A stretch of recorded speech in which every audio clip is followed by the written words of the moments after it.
Guys, you are now watching a clip from the Fellas podcast. You can listen to the full podcast exclusively on Spotify for free. So make sure to head over there, leave us a 5-star rating if you enjoyed, and follow the podcast. So you guys don't know, he has a podcast called Have a Word, right? And I actually went on it, and I was flattered you guys invited me on it.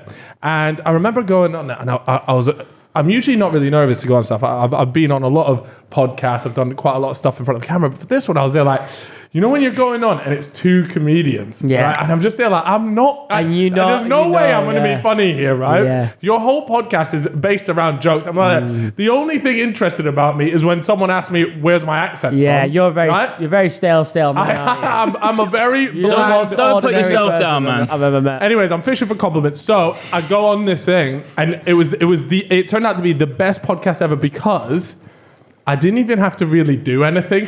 All you and your co-host would just sit there, just crack all the jokes, and all I needed to do was not fuck it up. So you just catch me a little quiet, and then I'll just throw in a little bit here, a little bit there, keep everyone happy, keep the conversation moving along, and then ultimately answer the question, where's your accent from? We did ask you that as well. Yeah, it happens on every podcast. The thing is, when we started it, Dan was like, we need a niche because we can't just be another funny podcast. And I was like, well, what if we try and just be the funniest one? That's a niche. Forget about the people watching. If I just try and make you laugh and you try and make me laugh, comedians are hard to make laugh.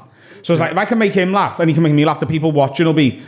And now when we get comedians and other guests on, we're always like, this isn't an interview, by the way. Don't come on expecting to be Michael Parkinson, where you're like, oh, so tell us where you grew up. We're just going to start, and it's like we're skipping and just jumping the ropes and try and get involved. Yeah. Don't expect every question. We will do a few, but like if we go off on one, you've got to just try and get involved and try and be funny. Because like some people turn up and they're like, yeah, so I've got a book out, and it's like, great, yeah. Would you rather have a big dick or big ears? Like, do you know what I mean? It just has to. We want it to go off the rails because we just want it to be chaos. Yeah. Well, no, that's exactly what me and Chip. That's the best way to do it, I think. Sometimes, though, like I said, it's relatively easy for you guys, but we'll have on like maybe, I don't know, like for example, we had Aaron. Actually, no, Aaron Ramsdale is a bad example because he would just get involved in anything. But sometimes we've had other guests on that are a bit more serious, and so me and Chip will be talking about like how often do we think it's appropriate to masturbate per week, and the person is over there like, this is the end of just a media day for me. I really don't want to fucking be here. And then we're just there like, they don't want to get involved because they know it will just be on the Daily Mail the next day about how disgusting, how much of a misogynistic pig they are. So we struggle with that, but you guys do pretty well in terms of just chatting absolute bollocks and then the guests get involved. I think what's happened is because like our listenership's like a cult, like there's a lot of them now. But like anyone who doesn't know us hasn't got a fucking clue who we are. It's not like we're famous. We've got like a cult following, which is amazing because when we say horrible stuff, and we do every week, no one picks it up. There's no Daily Mail article because they don't give a fuck about us. Yeah. So we're just under the radar saying the worst things anyone's ever said and put on the internet. But no one's really listening apart from the fucking reprobates who like it. Yeah. And I want it to stay like that. Like we've had a couple of like people get in touch recently because we got nominated for like a decent award. Yeah. And like media have got in touch and gone, do you want us to do like an interview and promote you? And we're like, we don't want the Guardian really talking about us because the people who read it will not like what we do. Yeah. Like it's bad promotion. You can get promotion of the wrong kind, do you know what I mean? Yeah. We want to find more fucking idiots. Yeah. I mean, it's one of the reasons why we have just flat out said we will not have a Twitter account because our main aim is to make sure nothing of these podcasts ever end up on Twitter because we know that right there is our way to getting cancelled. Yeah, 100%. We are definitely that platform is cancerous. Twitter? Yeah. Awful platform. Awful. It's the thing that's going to end us as a race. Yeah. And then, what are you saying? There's just one tweet and everyone's going to go, yeah, that's it. Yeah. Oh, we nearly got cancelled as a podcast because we put a clip out that went badly wrong. On Twitter. What was it? Reenact it for us. Yeah, go on. So basically, I'll do it without doing it. Right. Yeah. So we got a listener question about catfishing, and it was, what level of catfishing would you put up with? Yeah. Right? Now, Dan's in a marriage. Dan's married. At the time, I think I was single. So it was easy for me to answer it, but I had to set it up for Dan, and I was like, so, you know, your wife's left you, you're single again, and this and that. And that. Like, you've been talking to this girl for a while, you think, like, she could be the second one. What level of catfishing is okay? Like, for example, and I shouldn't have took it here, but I said, if you turned up and she was in a wheelchair and she hadn't mentioned it, would that bother you? And Dan, as a joke, went, well, what kind of wheelchairs are a push one or a motor one? Because there's a different answer for each one. But then we took the piss a bit. And then at the end of it, Dan was like, yeah, I wouldn't give a fuck. I'd date anyone. That wouldn't bother me. Oh, that's pretty... That clip went out. Yeah. It's obviously a bit wilder than I've just said. Yeah. You summarised Does sound okay. And the disabled community just were like, nah. And for like 5 days, just a barrage of complaints and abuse. But the podcast hasn't got an agent, and neither's Dan. At the time, I did. So it all went to my agent, and my agent had to have like Zoom meetings with me, and he was like, we're getting like hate mail from disabled people all over the world because of this clip. And I was like, but he said he would date her.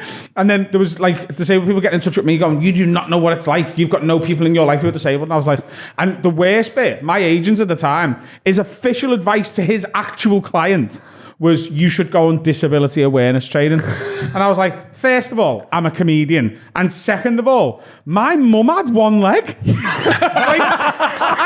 I'm very aware of the plight of disabled women and what dating involves. Obviously, I haven't got a lived experience of it, but pretty close to it. Like, my mum was a severe alcoholic, and she was in intensive care for so long due to alcohol abuse that the bottom half of one of her legs died and they cut it off. She had one leg and was in a wheelchair for the last years of her life. Like, I've got lived experience of having disabled women in my life. And my agent's advice was go on disability awareness training, and I went, I won't say his name, I was like, my mum had one leg, and he went, and I seen him like on the Zoom, I seen him panic because he'd obviously forgot that, and he went, but we can always know more. Right.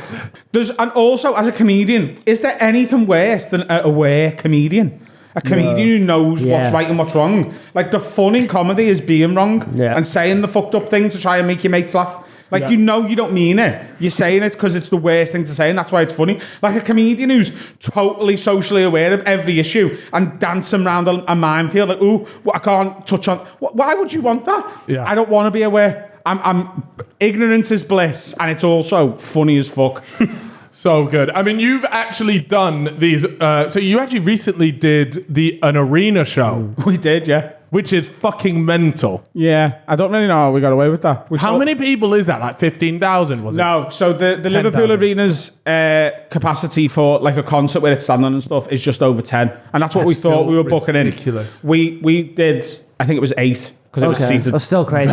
8,000 people. It sold out a couple of weeks before the show, and it was just absolutely just the best night. So obviously you are comedians, but what is it that you do on stage? Because I imagine you've been booked as like a podcast, but you are also a comedian. So do you just do like a stand-up? No, so... When obviously me and Dan, who's the co-host, we do our own stand-up tours and we keep that completely separate. Like, I don't open for him, he doesn't open for me. It's just... And you never do a duo? No, not really. No, okay. But when we do a podcast show, what we did at the arena, because we were like, obviously you hope this isn't the case, but there's a chance that's the only time you ever play one. Yeah. That is possible, do you know what I mean? It can all go to shit. You can piss off a community on Twitter and your fan base can disappear. That can happen. Did you have a disabled section in the arena? We did, yeah. Oh, that's good. Yeah. Was it full? It was sold out. It was sold out, great. Yeah, I think they were able-bodied people who couldn't get the good seats, so they just hired chairs. So what we did for the arena, me and Dan did 20 minutes of stand-up each. Yep. Then we had a break, and then we did a version of the podcast. Now, we didn't just want to... Like, when you're sat in a room like we are now and just talking like we do, it's great. And for a podcast, it's perfect. A live event, you can't just do this for 2 hours. You just can't.